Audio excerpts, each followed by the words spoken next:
Kaɗan jira minti ɗaya za ka ga wannan withdrawal ne na $2.2 da ne a cikin wannan website.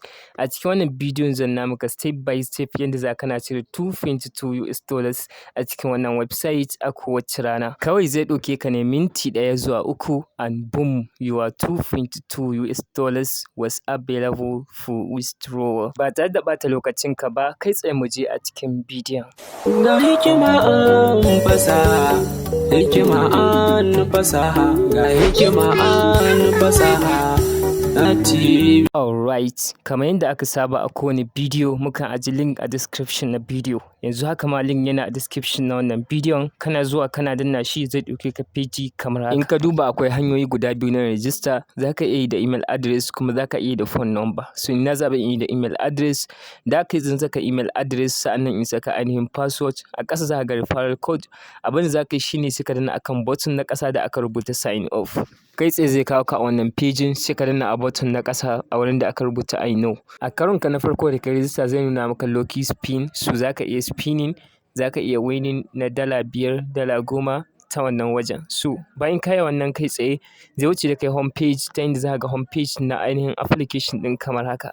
Idan ka zo ka danna akan me wato dashboard kenan, za ka ga an baka $200 as welcome bonus. In ka bi ni a hankali zan nuna maka yadda za ka yi amfani da wannan $200 domin samun kuɗi a cikin wannan website. Ka je ƙasa ka danna akan BIP, za ka ga BIP level daban-daban sun buɗe kamar haka. Idan ka duba BIP 1 akwai buƙatar $210, so already sun baka $200 as welcome bonus. Abin da za ka yi shine sai ka saka $10 wanda za su baka damar samun $2.2 in every single day. In ka duba ga BIP level nan daban-daban ga su nan duk wanda ya burge ka za ka iya shiga, but in this video we are going to go with $210 package. Da haka kai tsaye za mu koma akan ainihin dashboard wato me, sai mu je mu danna akan recharge.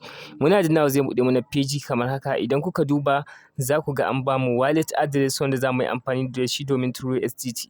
USDT za mu turo shi ne TRC20. Idan muka turo TRC20 in less than minutes za ta shigo automatically ba tare da ɓata lokaci ba. Saboda haka kai tsaye za mu je mu yi copy na wannan wallet address ɗin domin recharge na $10. So bayan na yi copy kai tsaye zan je in buɗe ainihin trust wallet ɗin na shi da zan yi amfani da shi. Za ka yi amfani da Binance ko duk wani exchanger da kake da shi. So ni in this video zan yi amfani da trust wallet. Daga nan sai ka zaɓi USDT TRC20 already idan kana da shi, sai ka je ka je a wajen send, sai ka yi sending. Kai tsaye kai pasting na wannan wallet address da ka kwafo, daga nan sai ka saka amount wato na $10 wanda za ka tura, daga nan sai ka yi continue. So bayan ka riga ka kammala turawa sai ka yi minimizing, kana koma a cikin wancan website ɗin sai ka danna akan recharge completed. So kai tsaye zan nuna maka cewa ya yi successful. Daga nan idan ka koma baya ka yi back za ka ga $10 sun hau akan dashboard automatically. Idan ka duba za ka ga babu buƙatar sai ka je ka yi purchasing, kuɗin suna shiga kai tsaye za su buɗe maka BIP 1. Idan kuma ya wuce na BIP 1 waɗanda ka saka za su buɗe maka daidai wannan BIP ɗin. So $10 muka saka da haka sun buɗe mana BIP 1. Da za mu danna akan BIP za mu ga cewa a BIP 1 unlock effective a can sama. Da haka kenan an riga an unlocking. So daga nan sai mu zo mu danna akan tax button. Muna dannawa akan tax za mu ga available tax wanda zai ba mu $2.2 in 1 minute. Ba tare da ɓata lokaci ba sai mu danna akan wannan button ɗin. Muna dannawa kai tsaye zai fara loading.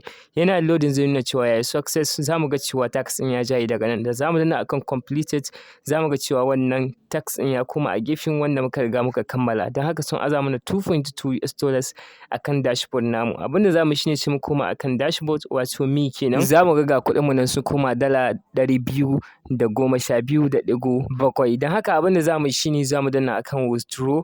So muna dannawa akan withdraw zai buɗe mana. Za ku ga cewa available withdrawable balance shi ne $2.2.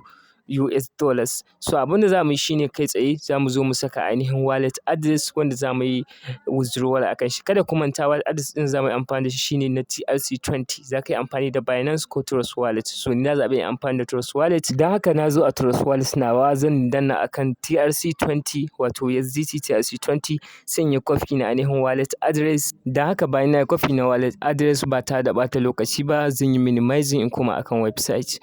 Zan yi pasting na wannan wallet address ɗin kamar haka. A ƙasa zan saka password nawa wato password ɗin da na yi amfani da shi lokacin yin register. Bayan na kammala saka password zan danna akan confirm. ops. Ashe ban saka ainihin amount da zan withdraw ba, da haka sun nuna sai na saka amount. So zan je in saka amount kamar haka $2.2. Daga nan sai in zo ƙasa in sake dannawa akan confirm. Za ku ga cewa withdrawal yayi success. Da zan yi minimize yanzu in koma a cikin Trust Wallet, za ku ga cewa withdrawal ɗin haya successfully. Let me show you. So idan muka yi minimize muka koma a cikin ainihin Trust Wallet, za ku ga cewa withdrawal na $2.2 already har ya riga ya shigo ba tare da ɓata lokaci ba. Da zan danna za ku ga history gashi kamar haka. Kai tsaye yanda ake withdrawal kenan a cikin wannan website, da kuma yin tax da dai hanyoyin samun kuɗi a cikin ta. So in ka koma a cikin website ɗin ka danna akan ainihin home page, idan ka scroll a ƙasa za ka ga cewa ga ainihin time nan wanda idan waɗannan awoyin suka cika za ka koma ka sake yin tax, ka sake samun $2.2 ka sake withdrawal automatically. A cikin kwanaki 4 za ka mai da kuɗin ka ci gaba da yin withdrawal na ribar da za ka samu a cikin wannan website. Sai dai a koda yaushe ka riƙa kiyayewa a lokacin yin investment. Hanya ta ƙarshe ta samun kuɗi a cikin wannan website shine ta hanyar inviting. Idan ka zo ka danna akan team, za ga ainihin cewa ga ainihin level nan guda 3, akwai level 1, level 2, level 3.